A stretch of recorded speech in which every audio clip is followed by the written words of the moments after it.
వెలుగులు నింపిన పథకం.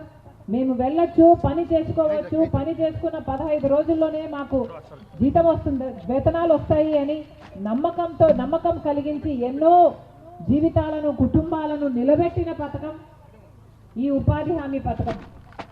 ఇందాక ఈ తమ్ముడు చెప్పినట్టుగా తను చదువుకోవడానికి కావాల్సిన డబ్బులు కూడా సేకరించుకోవడానికి ఉపాధి హామీ పనికొచ్చింది అంటే ఇలా ఎంతమంది జీవితాలలో మార్పు తెచ్చింది ఈ ఉపాధి హామీ పథకం.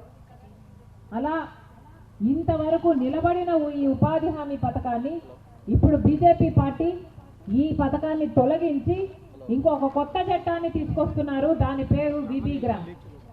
మహాత్మా గాంధీ పేరు ఉన్న ఈ ఉపాధి హామీ పథకాన్ని తొలగించి బీబీ గ్రామ్ అని బీజేపీ కొత్త చట్టాన్ని తెస్తుంది.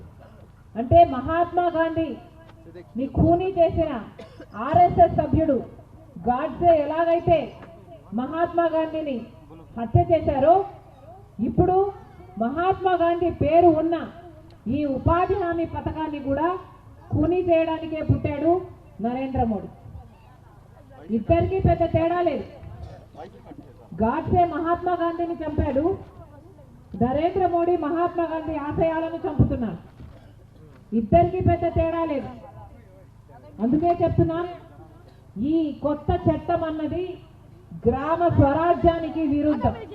మహాత్మా గాంధీ పేరు దీనికి ఎందుకు పెట్టారు అంటే గ్రామంలో కూడా పని కల్పించాలి, గ్రామానికి కూడా ఒక అర్హత ఇవ్వాలి, ఒక రైట్ ఇవ్వాలి, ఒక పవర్ ఇవ్వాలి, గ్రామాలలో ఏ పనులు కావాలో నిర్ణయించుకునే శక్తినివ్వాలి, ఆ పనులు ఉపాధి హామీ వల్ల చేసుకోగలగాలి అన్న సద్భావంతో మహాత్మా గాంధీ గారి పేరు ఈ పథకానికి పెడితే మొట్టమొదట పాపం ఈ పథకానికి మహాత్మా గాంధీ పేరు తొలగించడం.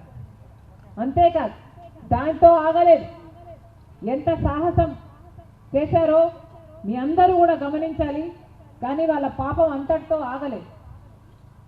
మహాత్మా గాంధీ ఉపాధి హామీ పథకానికి ఇప్పుడు బీజేపీ పార్టీ తెచ్చిన ఈ కొత్త చట్టానికి నక్కకు నాగలోకానికి ఉన్నంత తేడా ఉంది.